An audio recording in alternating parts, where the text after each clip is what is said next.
and we're here today to talk about translation, naming, and necessity. And in fact, today we're going to take a look at some concepts out of Saul Kripke's classic text of analytical philosophy called Naming and Necessity, a series of lectures that he gave at Princeton University back in 1970. Before we go, and I just want to make two disclaimers. We're not going to get lost in the weeds of analytical philosophy and modal logic. We are not going to get into some of the more technical disputes between Kripke and Bertrand Russell and John Searle and Wittgenstein. We're simply going to be taking some concepts from analytical philosophy, taking them a little bit out of their context and putting them into our own of translation, and seeing how these terms can help us understand the way language functions, especially as we are doing a translation going from one language and language system to another. The second point I just want to mention is that Kripke almost always refers to proper names. He's referring to Richard Nixon, who was elected president of the United States in 1968. He's referring to Las Vegas, the gambling capital of the world. He's referring to specific people, places, locations, sometimes concepts as well too.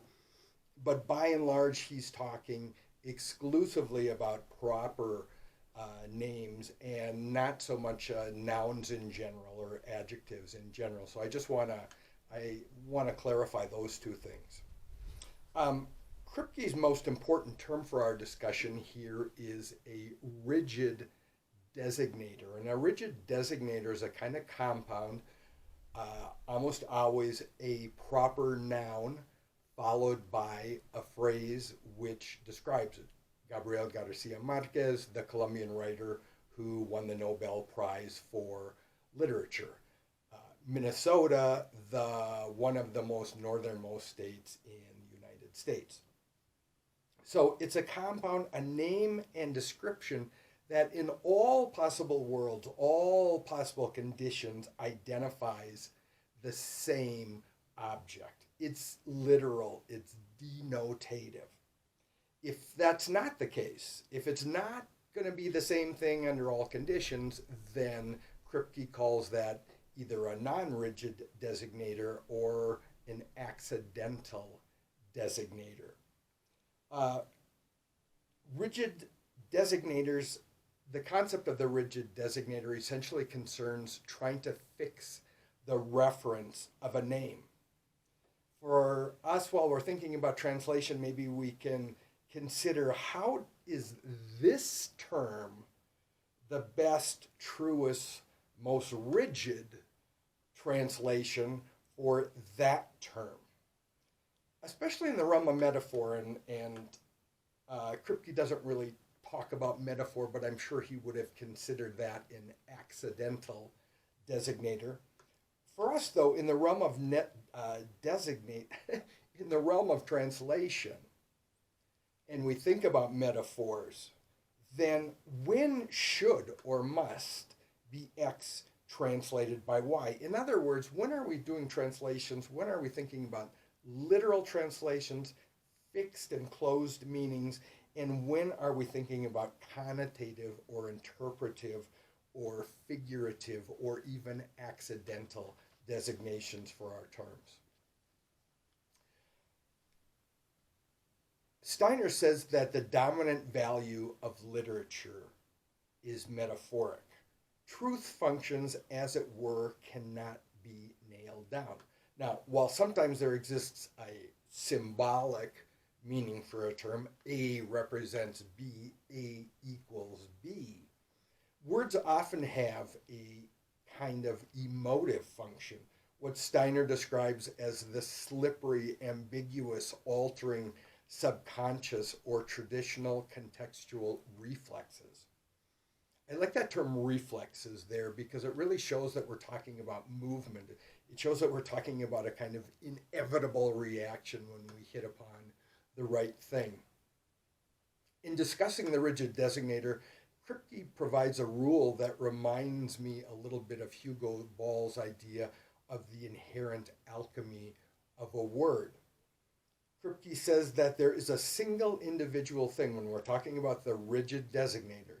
There is a single individual with a single property, such that the truth conditions of the proposition are the possession of the property by that individual in that situation. He's talking here about kind of determining an essential quality of a unique object. In translation, when we're talking about that unique object, let's just think about this particular word or this particular phrase. In translation, that particular word or phrase is almost always determined by context. Context determines the connotation. Just think of the Latin word connotere, which means to note or to mark something, or even just to suggest something. A simple example of thinking about an essential quality of a term or object, take the word foot. The foot of the staircase, and I hurt my foot. I hurt my foot at the foot of the staircase. Now, the essential quality of foot in that instance is something that is at the bottom. In all possible worlds, the foot of a mountain is going to be at its bottom, not at its top.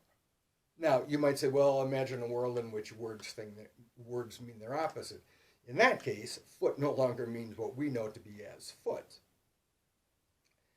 A word, when we're thinking about translating, we're thinking about all that cluster of ideas and associations that a word has, or all of the literal denotative aspects of a word as well, too. We don't need to move all of those. We've said this before. We don't need to move all of those from one language to another, but we're looking at that essential portion.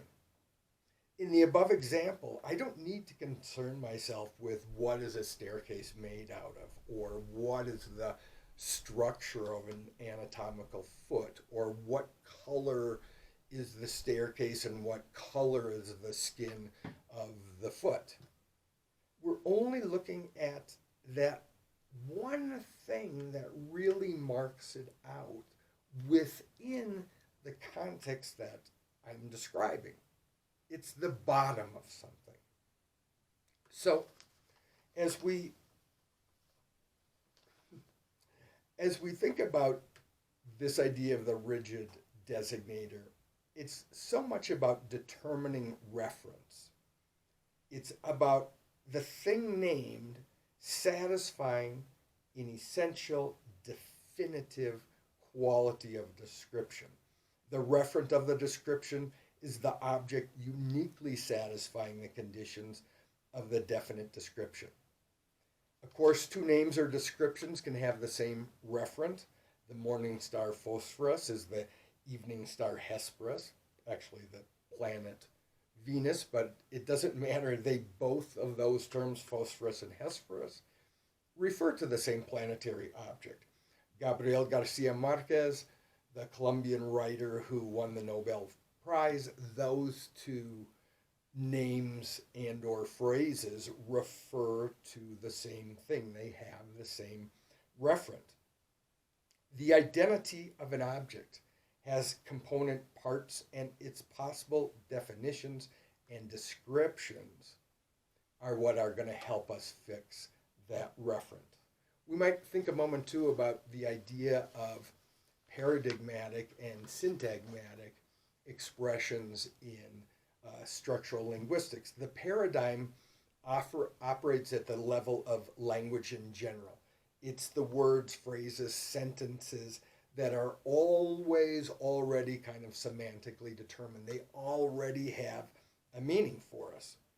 The individual doesn't need to know, it doesn't have to conceptualize or combine a phrase to know what it means. That phrase already exists out there in the idiom. As Steiner says very succinctly, the paradigm is that kind of thing. It's a bit analogous to Kant's a priori truths, where things are known not based upon experience, but their prior knowledge that already exists even before our existence. Paradigms are perhaps what Steiner calls, with a little bit of disdain, banal idioms, the colloquial shorthand of daily chatter from which constant exchange has all but eroded any particular substances. They might even be kinds of cliches. They might demonstrate, as Steiner says, the worn coinage of words. Now, that something is a banal idiom or a colloquial shorthand or daily chatter, etc. If that's what we have in the original text, in my translation, I do hope it sounds like a banal idiom, colloquial shorthand, daily chatter, etc. Keep in mind, voice and attitude and tone are part of us helping to define and describe the metaphor. Syntagma, not even the metaphor, also the literal meanings of words. The syntagmatic expression operates at the individual's choice and usage of language. It's the here and now when up in a particular phrase, in a particular text, in an particular utterance.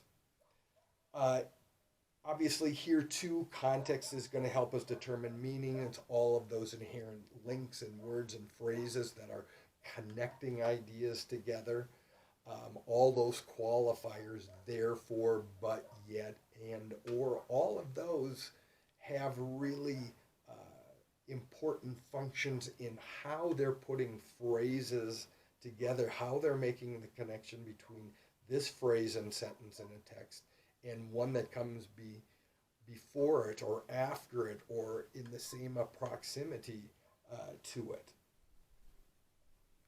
Steiner points out that implicit in the meaning of any one word are all of those denotative, connotative, inferential, intentional, associative range of significations and meanings.